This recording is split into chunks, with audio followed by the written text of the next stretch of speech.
할렐루야, 반갑습니다. 고난주간의 다섯째 날을 맞이해서 하나님의 말씀을 함께 나누길 소망합니다. 날마다 예수 그리스도의 죽음과 부활하심을 묵상하며 하루하루 살아갈 수 있는 저 여러분 되기를 소망합니다. 특별히 오늘 같이 나누고자 하는 말씀은 베드로전서 4장 1절부터 8절까지의 말씀입니다. 제가 읽어 드리도록 하겠습니다. 그리스도께서 이미 육체의 고난을 받으셨으니 너희도 같은 마음으로 갑옷을 삼으라.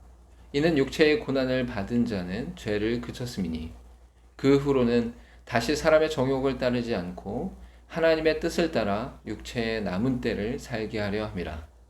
너희가 음란과 정욕과 술 취함과 방탕과 향락과 무법한 우상 숭배를 하여 이방인의 뜻을 따라 행한 것은 지나간 때로 족하도다.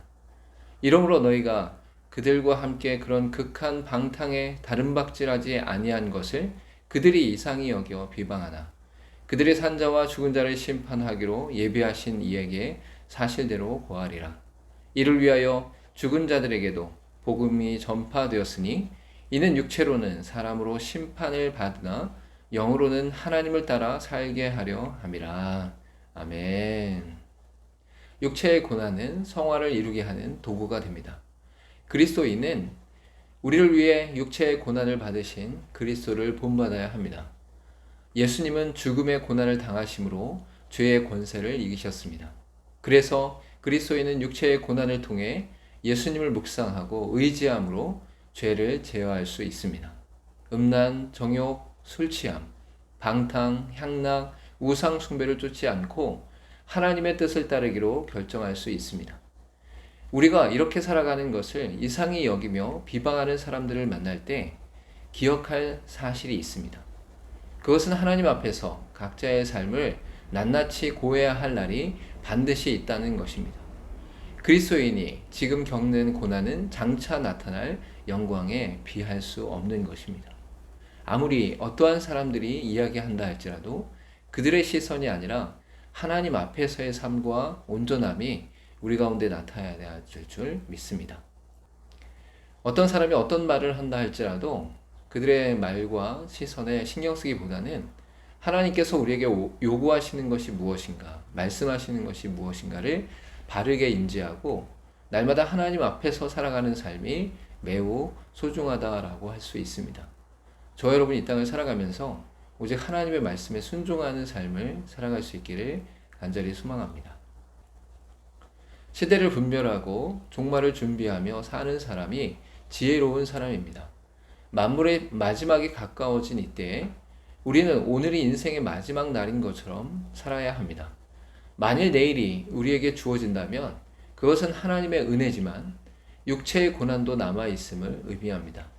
즉, 순종함으로 이루어야 할 하나님의 뜻과 사명도 남아있다는 것입니다.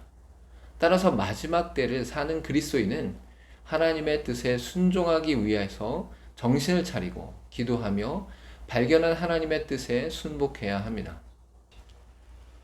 특별히 사도 베드로는 서로 뜨겁게 사랑하라고 권면하고 있습니다. 사랑으로 상대방의 허다한 죄를 덮어주는 삶이야말로 죄인인 우리를 사랑하신 예수님을 따르는 삶입니다. 오직 자신만을 사랑하는 말세에 예수님의 사랑을 세상 가운데 드러내는 통로로 성도 간에 나누는 사랑입니다. 예수 그리스도 안에서 구원받은 우리는 이제 육체의 소욕을 따라 행하지 않고 그리스도를 쫓아 행하는 삶으로 변화되었습니다. 인간이 갖고 있는 죄악된 본성에 따라 살던 옛 습관과 옛사람의 모습을 던져버리고 그리스도께서 우리 가운데 행하신 온전한 사랑과 기쁨과 또한 신뢰의 관계 속에서 그리스도를 쫓아 살아가는 것이 바로 우리의 삶이다라고 말할 수 있습니다. 우리는 날마다 죽습니다. 우리는 날마다 또한 살아납니다. 죄에 대해서는 죽고 의에 대해서는 살아나는 믿음의 삶이 저와 여러분에게 나타나길 간절히 소망합니다. 과거에 우리의 부족하고 연약했던 모든 것들에 매여 있기보다는 하나님의 말씀에 의해 변화받고 오직 하나님의 뜻 가운데 하나님 기뻐하시는 삶을 날마다 살아갈 수 있기를 간절히 소망합니다. 오늘은 특별히 예수 그리스도께서 죽으신 것을 기념하는 날입니다. 그리스도께서 왜 십자가에 달려 죽으셨는가? 그리스도께서 왜 모든 피와 물을 쏟으셨는가? 이것을 온전히 기억하면서 하나님 앞에서 죄에 대해 철저하게 뿌리 뽑고 하나님 앞에 온전히 회개하는 믿음의 삶이 우리 가운데 나타나길 소망합니다. 이제 죽음 이후에 부활의 역사가 일어나는 놀라운 은혜의 삶이 날마다 또한 매 주일마다 신앙의 고백 가운데 드러나기를 간절히 소망합니다. 하나님의 말씀으로 날마다 승리하길 또한 축원하며 기대합니다. 감사합니다.